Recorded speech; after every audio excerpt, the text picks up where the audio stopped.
Olá, turma. Estamos aqui com História da Arte Antiga, onde vai envolver principalmente o histórico do Egito e da Grécia.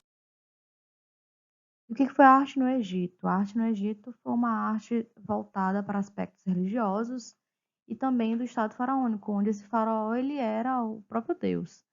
É uma arte que ela representava muito bem a hierarquia social, ela demonstrava muito bem as divindades. Era uma arte que ela estava classificada em pintura, arquitetura e escultura. Na representação da arte egípcia, eles utilizavam muito as questões do próprio Nilo, que o próprio lugar oferecia, como barro, palha, madeira, eram itens, elementos naturais da vida cotidiana que eles utilizavam para representar a sua expressão. Dentro da arquitetura, que é uma das classificações da arte do Egito, podemos citar aqui as pirâmides, né? É importante dizer que as pirâmides elas são evoluções do que conhecemos como mastabas. Inicialmente elas eram pequenas, foram ganhando forças nos degraus, aí foram aí entendidas como pirâmides. Temos aqui as principais, que é a Miquerinos, a Kelps e a Kefren, tá? É importante dizer que as pirâmides elas não eram feitas nos terrenos inundados do Nilo, eram feitas em espaços mais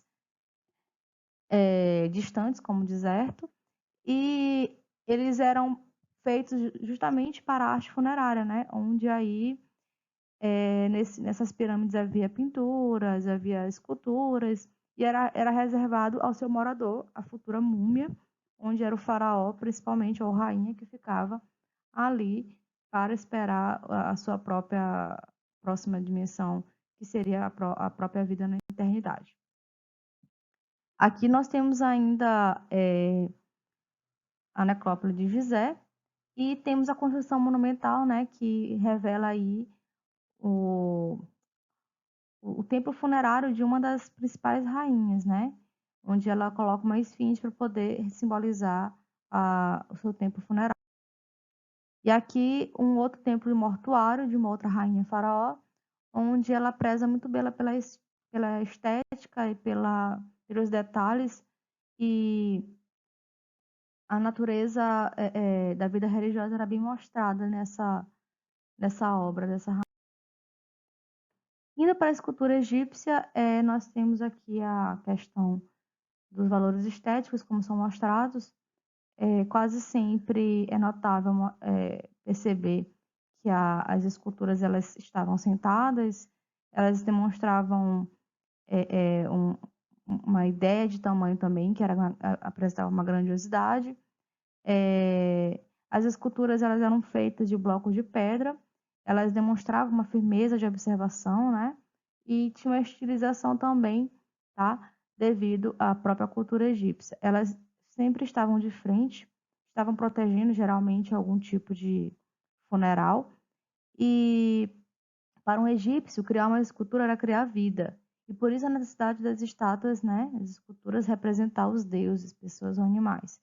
Então era uma forma de que aquela escultura sentada ali na tumba era uma forma de que aquilo era uma representação da própria vida, né? Uma própria imitação da natureza. E esse tamanho da escultura ele vai aí ter uma noção diferente para cada elemento da sociedade. O faraó, com certeza, ele tem uma escultura bem maior para simbolizar a hierarquia que ele tem.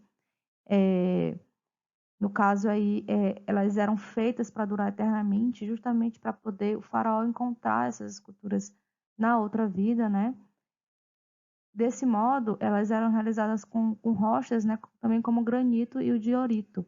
Eram rochas que faziam parte da construção dessas esculturas, certo?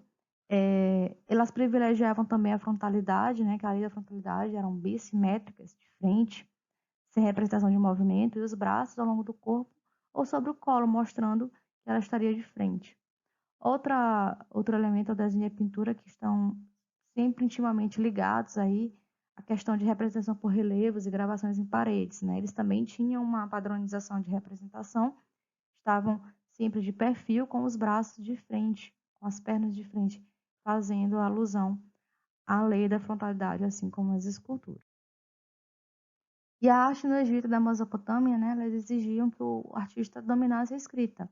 Assim como os sumérios dominavam a escrita cuneiforme, como foi falado em aula, os egípcios lançaram aí a escrita dos hieróglifos, onde eles faziam a alusão de alguns elementos do cotidiano, assim como próprios deuses da mitologia egípcia, para fazer parte dos elementos de comunicação gráfica deles, né?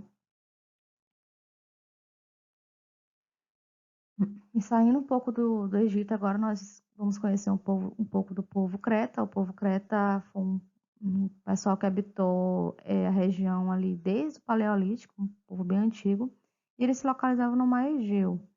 E eles eram bem desenvolvidos nessa questão do mar, da questão da cultura voltada para a expressão, né? Eles eram meio sofisticados, os cretenses, que a gente chama. Eles não duraram muito porque foram alvo de um cataclismo natural, terremotos e tsunamis, e isso enfraqueceu a civilização que o restante desse povo acabou se juntando com os invasores aqueus e juntaram aí para formar os gregos primitivos.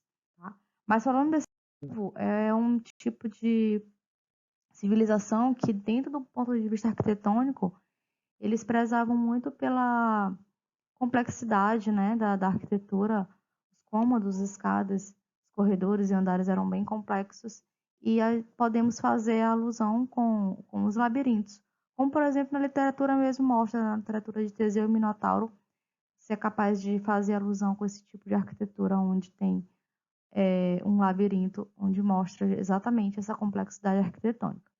Aqui ao lado nós temos algumas expressões dos cretenses, eles adoravam pintar jarros, né, fazer algumas obras dos deuses e representar os seus próprios representantes aqui.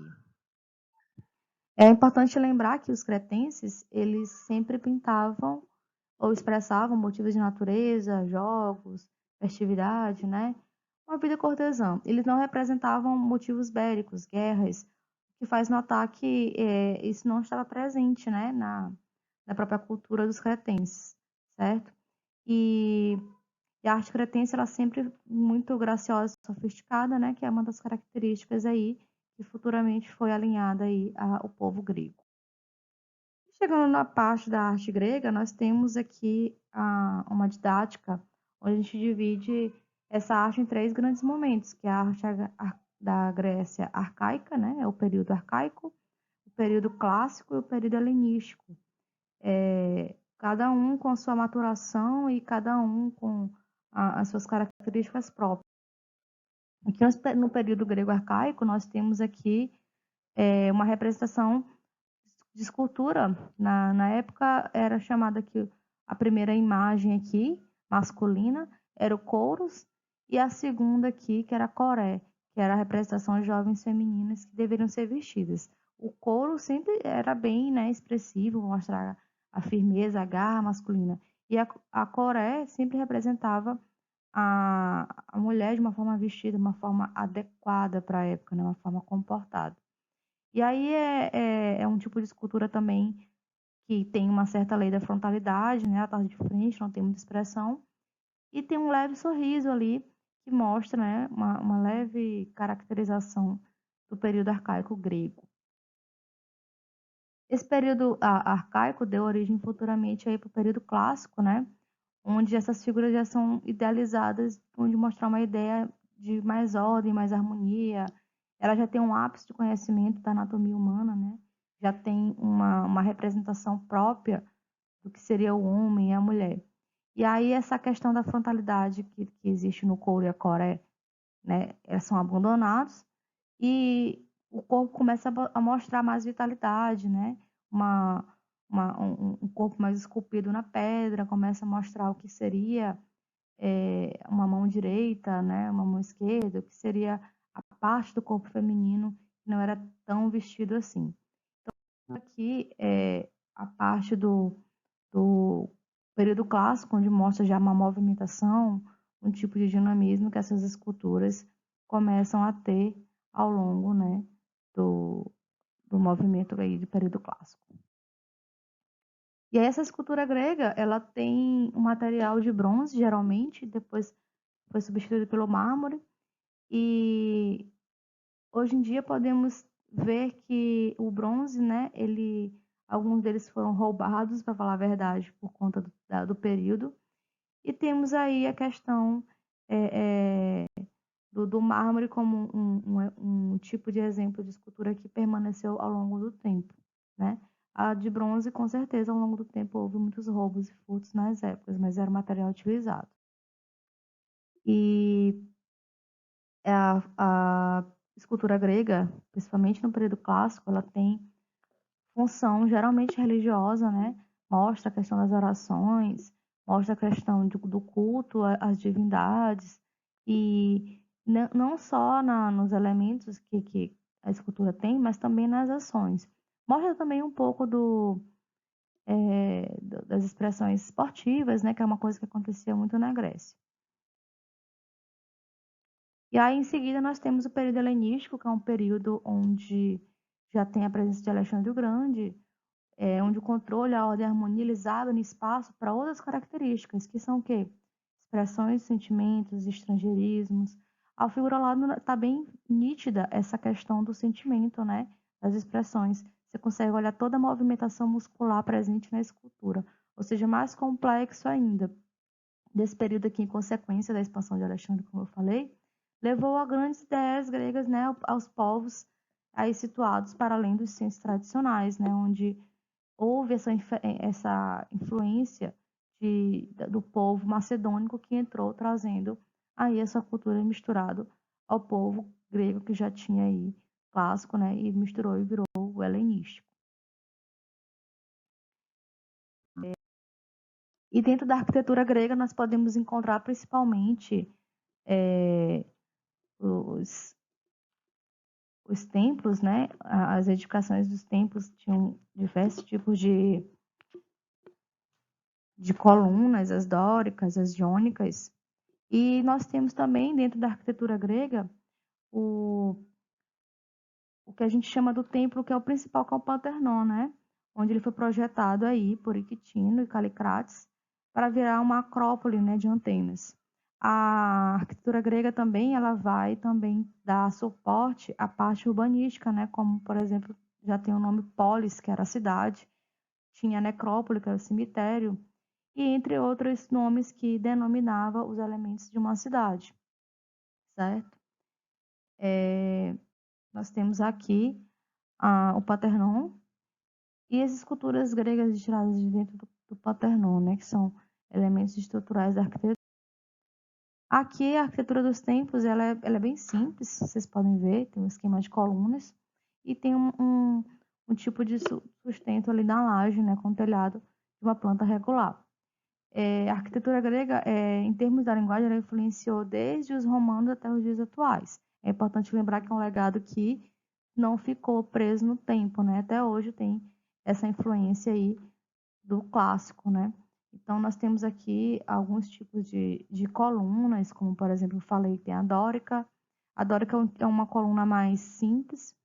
Tem a jônica, que já tem uns elementos como os arabescos, na estrutura chamada capitel como se fosse a cabeça aqui.